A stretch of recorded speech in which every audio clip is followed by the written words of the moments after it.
Graça e paz. Prometo que é o último vídeo do capítulo 1. A gente vai falar agora sobre as simbologias e as referências no Apocalipse 1. Tem bastante coisa. Eu vou falar das referências. Por favor, pesquise elas na sua Bíblia quando você tiver tempo. A gente vai começar no verso 12, que ele fala: Voltei-me para ver quem falava comigo, voltei e vi 7 candeeiros de ouro. De novo, se a gente for lá em Zacarias 4, do 2 ao 6, a gente vai ver a mesma ideia dos candeeiros. Ela representa a fiel Israel. No tabernáculo e no templo, o candeeiro ou candelabro, eu juro que eu não sei a diferença, e as 7 lâmpadas ficavam no Santo dos Santos, né? Junto com os pães da presença. Os judeus viam nas lâmpadas a presença de Deus. Números 8, 1 ao 4 vai falar sobre isso. E na visão de Zacarias, as 7 lâmpadas representavam então a presença do Espírito, no verso 4, no capítulo 4, no verso 6, que ela daria as forças para Israel reconstruir o templo. João vê nas sete lâmpadas e as 7 igrejas que ele escreve aqui, ou 7 candeeiros, né? A igreja universal, não a universal do reino de Deus, ou a igreja do mundo. A igreja, então, é a continuação de Israel. Note, então, de novo, ele fazendo essa continuação do Antigo Testamento para o Novo. E que engloba daí não somente o templo e os israelitas, mas o mundo inteiro. A igreja, semelhantemente a Israel, deveria tirar as forças das lâmpadas, que era a imagem do Espírito Santo, a força para construir o templo. Só porque esse templo não é esse templo físico, mas o templo inaugurado por Deus através da morte e ressurreição de Jesus Cristo, que a gente já viu no capítulo 1 e também está no capítulo 4, no verso 5. Essa igreja, essa construção desse templo espiritual, ela aconteceria entre a vinda de Jesus Cristo, a primeira vinda, e a sua segunda vinda. Aí ele continua, voltei-me no verso 13. E no meio dos candeeiros, um semelhante ao filho do homem. De novo, Daniel 7, 13 ao 14, e o Daniel 10, 5 e 6 ao 16, do 21 ao capítulo. Desculpa, do verso 21 até o capítulo 12. Ou seja, praticamente Daniel 7 até 12, a gente vê Jesus ali, a palavra filho do homem já sendo representado. Jesus já adota essa palavra, essa simbologia, esse nome, essa referência nos evangelhos. E aqui, de novo, Jesus como o sacerdote do Antigo Testamento que serve no templo, a gente falou no último vídeo, representa os candeeiros, é o sumo sacerdote que julga e exorta. Aqui ele fala que os seus olhos eram como chamas de fogo, ou seja, representa o seu julgamento.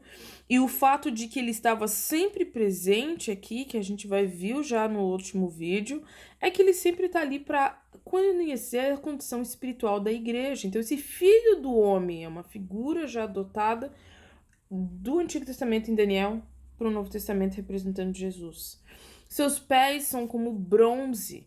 De novo, é a fundação, quer dizer puridade moral, pureza, não é puridade, pureza moral, na qual ele também está construindo, de novo, seus pés, a base da sua igreja, nessa pureza.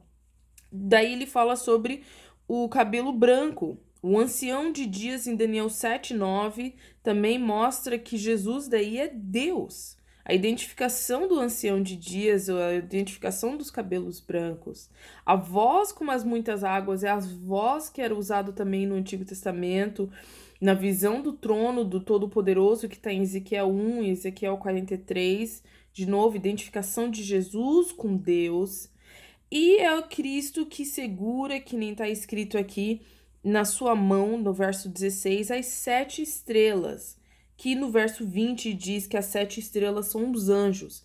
Mostra que a autoridade de Cristo se estende até os céus.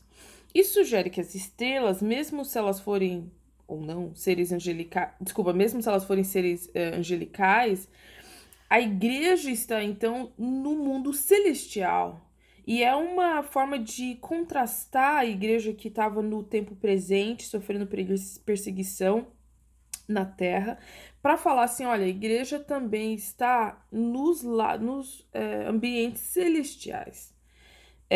E é lá que ela deve imitar a sua pureza, é de lá que ela deve imitar a forma de adoração como os seres angelicais fazem diante do trono de Deus.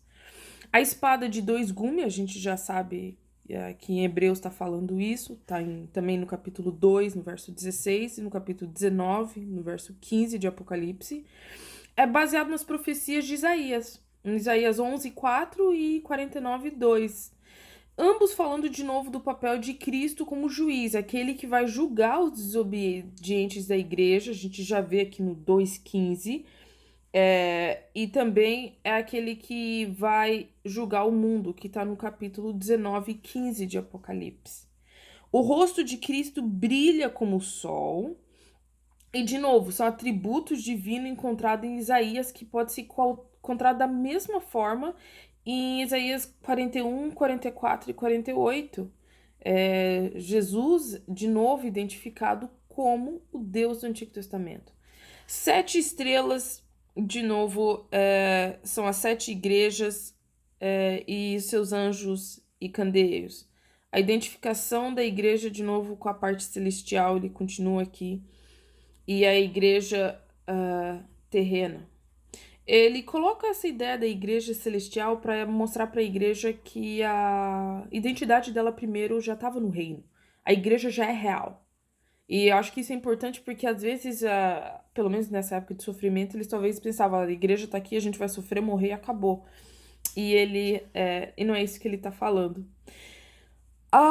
Ele tem as chaves da morte e do inferno, ele vive pelos séculos dos séculos. Jesus é o dono do inferno, eu gosto de falar isso. Mateus já fala mesmo para não temer aquele que mata o corpo, mas aquele que tem poder para lançar no inferno. Não tinha colocado no meus escritos, mas eu preciso enfatizar de que quando a gente pensa, as pessoas pensam no inferno, elas pensam no diabo torturando as pessoas. Gente, quem vai estar lá reinando, mandando, não é Satanás, é Deus.